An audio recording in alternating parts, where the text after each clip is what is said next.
Auzubillahiminash-shaytanir-rajim. Bismillahir-rahmanir-rahim. Assalamu alaikum first year. Hope you all fine.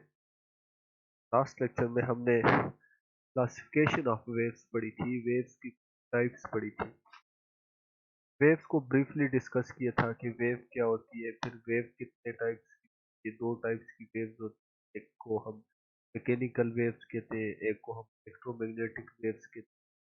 Mechanical waves वो होती है जिसको जिसको प्रोपोगेशन के लिए मीडियम की ज़रूरत होती है, और इलेक्ट्रोमैग्नेटिक वेव्स जिनको प्रोपोगेशन के लिए मूव करने के लिए मीडियम की ज़रूरत नहीं होती। फिर हमने प्रोग्रेसिव वेव पढ़ा था कि वो वेव जो एनर्जी को कैरी करती है फ्रॉम पॉइंट टू पॉइंट और फ्रॉम प्लेस टू प्लेस, उसको हम प्रोग्रेसिव वेव्स कहते हैं। फिर प्रोग्रेसिव वेव्स की जो टाइप्स थी वो पढ़ी थी, ट्रांसवर्स वेव्स को और लॉन्गिट्यूडनल वेव को। ट्रांसवर्स वेव्स का हमने पढ़ा था कि these are the waves in which the particle of the medium vibrates along the line perpendicular to the motion of propagation। जिस डायरेक्शन में वेव जाएगी, वेव के पार्टिकल की मोशन उसके परपेंडिकुलर होगी।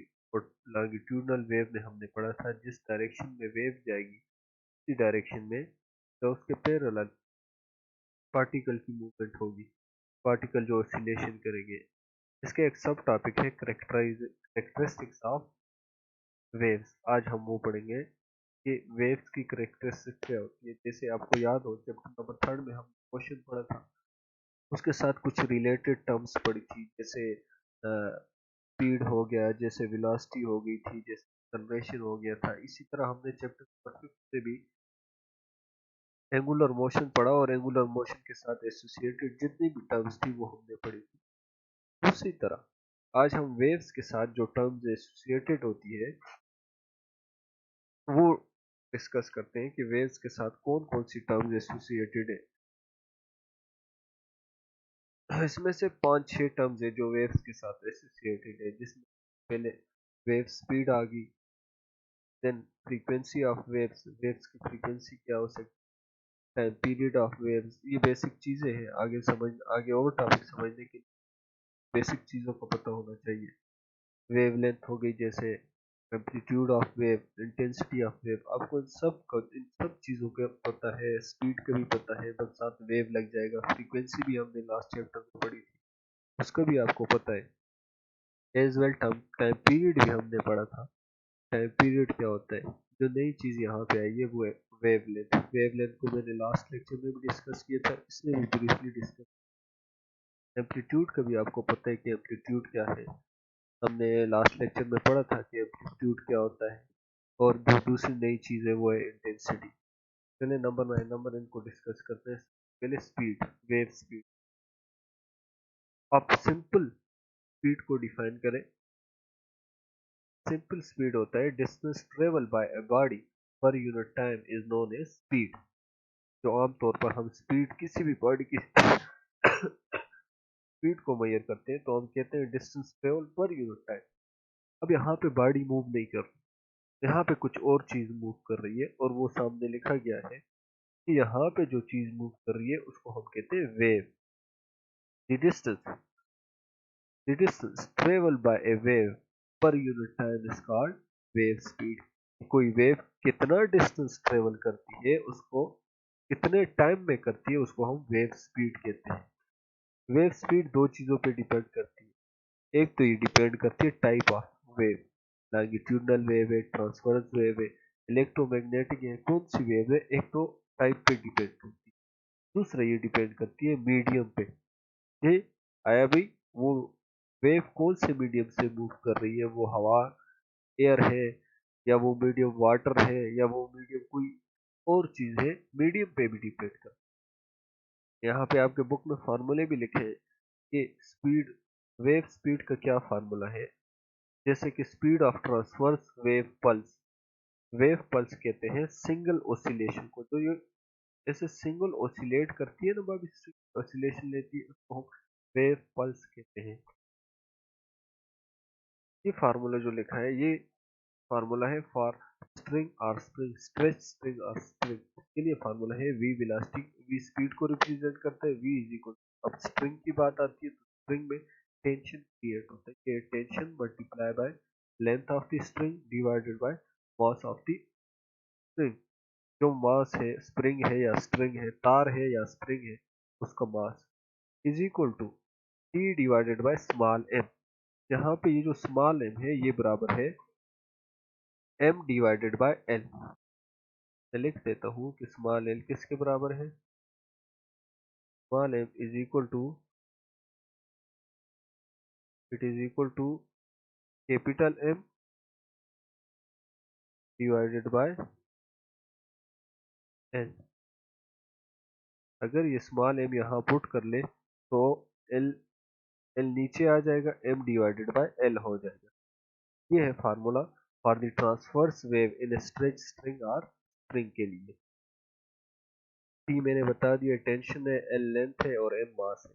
अगर हम ट्रांसवर्स वेव की बात करें या लॉन्गिट्यूडनल वेव, सॉरी कंप्रेशनल और longitudinal wave, it depends upon the modulus of elastic, elasticity पे भी डिपेंड करता है। आप जो स्ट्रिंग खींचते हैं, लास्ट टाइम आप लोगों को याद हो तो हमने पढ़ा था, जो लॉन्गिट्यूडनल वेव होते हैं that is due to the compression और due to the rarefaction, तो ये स्प्रिंग में जनरेट होती है। और स्प्रिंग में जो हमें पता है इलास्टिसिटी भी जनरेट होती है, तो इसकी इलास्टिक स्पीड सॉरी डिपेंड करती है इलास्टिसिटी पर रो डेंसिटी, इलास्टिसिटी पे भी डिपेंड करती है और उसमें डेंसिटी। सादे अल्फाज में wave speed is the distance travel bye A wave पर unit time is called wave speed. Basic चीजें आपको समझ आ गई होगी। Number second is frequency of wave. सबसे पहले हमें फ्रीक्वेंसी का पता होना चाहिए। बेसिकली फ्रीक्वेंसी है क्या चीज। हम कहते हैं frequency is the reciprocal of time, F is equal to 1/t। वो जो हम लेते हैं, वन हम लेते हैं, अब वो कुछ मीनिंग रखता है। लास्ट चैप्टर में हमने पढ़ा था कि what is frequency, number of cycle और number of vibration complete by a body पर यूनिट टाइम। एक बॉडी कितने वाइब्रेशन कंप्लीट करती है एक सेकंड में या गिवन टाइम में, उसको हम फ्रीक्वेंसी कहते हैं। यहाँ पे साइकिल कौन कंप्लीट कर रहा है, वेव कंप्लीट कर रहा है। The number of waves that passes through a fix point in given amount of time. Let us consider, ये एक खास पॉइंट हमने स्पेसिफिक पॉइंट कंसीडर कर लिया। ये हमने कोई स्पेसिफिक पॉइंट ले लिया और हम इस पॉइंट से देख रहे हैं कि कितने वेव पास हो रहे हैं यहाँ से किसी खास इंटरवल ऑफ टाइम में। यहाँ से लेकर यहाँ तक एक वेव बन जाती है। अब यहाँ इस पॉइंट पे हम मेजर कर रहे हैं कि कितने नंबर ऑफ वेव पास कर रहे हैं to a given time, that is known as frequency. दो फिगर मैंने बता दिए, एक फिगर शो कर रहा है हाई फ्रीक्वेंसी से, एक शो कर रहा है लो फ्रीक्वेंसी। यहाँ पे ये पॉइंट मैंने ले लिया, आप देख सकते हैं इस पॉइंट से कितने नंबर ऑफ फ्रीक्वेंसी, कितने नंबर ऑफ वेव्स मूव कर रहे हैं, तो इसकी फ्रीक्वेंसी हाई है। और अगर यहाँ पे मैं पॉइंट कंसिडर कर लूँ तो आप देख सकते हो यहाँ से सिर्फ एक ही वेव प्रोड्यूस होगी, एक ही वेव गुजरेगी। तो नंबर ऑफ वेव्स यहाँ पे one number of waves per unit given time. उसी टाइम में यहाँ से एक वेव मूव कर रही है और उसी टाइम में यहाँ पे नंबर ऑफ वेव्स मूव कर रही है। तो यहाँ पे नंबर ऑफ वेव जब ज्यादा पास करेगी उसकी फ्रीक्वेंसी हाई होगी, और जहाँ पे नंबर ऑफ वेव्स कम पास कर रही है उसी टाइम गिवन टाइम में, तो उसकी फ्रीक्वेंसी लो होगी। Wave frequency can be measured by counting the number of crest high point of a wave। Wave frequency को हम कैसे मालूम कर सकते हैं, हम उस पॉइंट से देखते हैं कि हाई नंबर क्रस्ट, मतलब कल भी मैंने बताया था दी पोर्शन बीन बीन लेवल से जो अपर पोर्शन होता है उसको हम क्रस्ट कहते हैं। पॉइंट से हम देखते हैं कि कितने क्रस्ट गुजरे हैं। देखो 1 2 3 4 5 6 7 8 9, 9 क्रस्ट गुजरे हैं, मतलब यहाँ से 9 वेव गुजरे हैं। कितने टाइम में, वो तो डिपेंड करता है टाइम इंटरवल पे। और यहाँ से देखो कितने क्रस्ट गुजरा है, एक और दो ही क्रस्ट गुजर रहे हैं, तो इसकी फ्रीक्वेंसी लो है और उसकी फ्रीक्वेंसी हाई है। that passes the fixed point in 1 second or some other time period। या हम उस टाइम को 1 सेकंड भी ले सकते हैं या अपनी मर्जी के मुताबिक 2 सेकंड, 5 सेकंड और 1 मिनट ले सकते हैं। इसकी ऐसे यूनिट हर्ट्स है, हमें पता है फ्रीक्वेंसी की ऐसे यूनिट हर्ट्स है, वेयर एक hertz is equal to one wave passing in a fix point in 1 second. 1 hertz कब होगा? जब one wave passing to a fix point in 1 second. अब पॉइंट से एक ही वेव पास करे 1 सेकंड में, तो frequency is equal to 1 divided by time भी 1 पुट करे, फ्रीक्वेंसी कितनी हो जाएगी? 1 hertz. The figure below show the high frequency and low frequency. High frequency भी बता रहा है और लो फ्रीक्वेंसी भी बता रहा है, जो मैंने समझा दिया। ये था frequency of wave, number of wave that pass through a fixed point in a given amount of time. Next is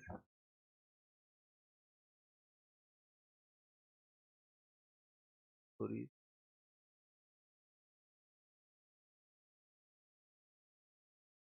frequency of waves, time period of wave. What is time period? Time P अगर frequency है reciprocal of time, तो time भी reciprocal होगा frequency.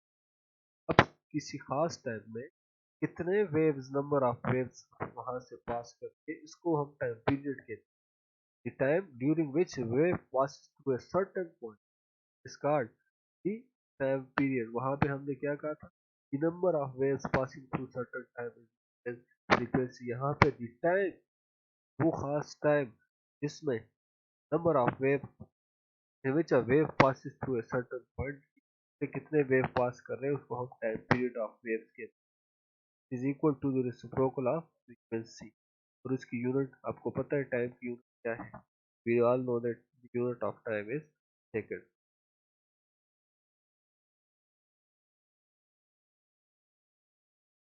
Number 6 second is fourth one is wavelength.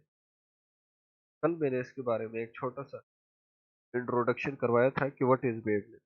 Wavelength को मैंने बताया था कि हम अगर यहाँ से शुरू कर ले, wavelength is basically the distance.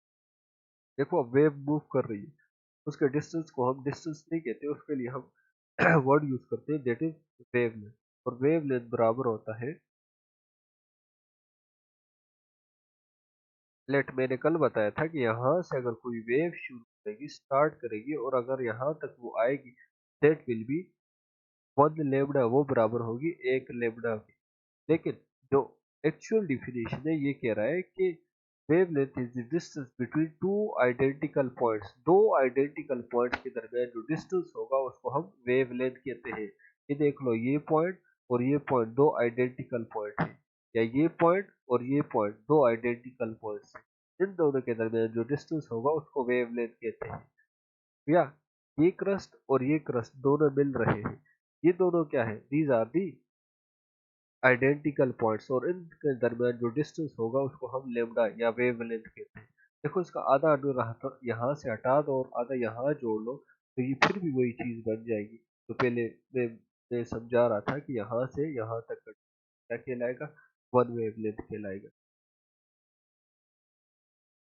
In wireless system में this length is usually specified in metre में, इसको मेजर किया जाता है, या सेंटीमीटर या मिलीमीटर में, वायरलेस जो सिस्टम, या नैनोमीटर में, सॉरी मिलीमीटर में। और इंफ्रारेड या विजिबल लाइट, इनको, इनकी वेवलेंथ हम किस में मेजर करते हैं? इनकी wavelength is often specified in nanometre में, या मेजर करते हैं या 10⁻⁹ 10⁻⁹ वी नो दैट नैनोमीटर के बराबर होती है, या आंगस्ट्रॉन, 1 आंगस्ट्रॉन इज इक्वल टू 10⁻⁹ मीटर। क्योंकि उनकी वेवलेंथ बहुत छोटी होती है, तो इसलिए हम उसको मेजर करते हैं 10⁻⁻10 वन आंगस्ट्रॉन में, या हम उसको नैनोमीटर। तो simply what is wavelength? It is the distance between two identical point. जैसे ये दो आइडेंटिकल पॉइंट है, जैसे ये क्रस्ट, ये ट्रफ, दो आइडेंटिकल पॉइंट्स हैं, इनके दरमियान जो डिस्टेंस, उसको हम वेवलेंथ कहते हैं। नंबर नेक्स्ट इज, वेवलेंथ के बाद है एम्पलीट्यूड। लास्ट टाइम आपको याद हो हमने एम्पलीट्यूड की डिफिनेशन पढ़ी थी कि what is amplitude? Maximum displacement covered by A vibrating particle from its mean position और फ्रॉम इट्स इक्विलिब्रियम पोजीशन, उसको हम कहते हैं एम्पलीट्यूड। देखिए इस पिछले फिगर से आपको मैं समझाता हूँ कि एम्पलीट्यूड क्या है।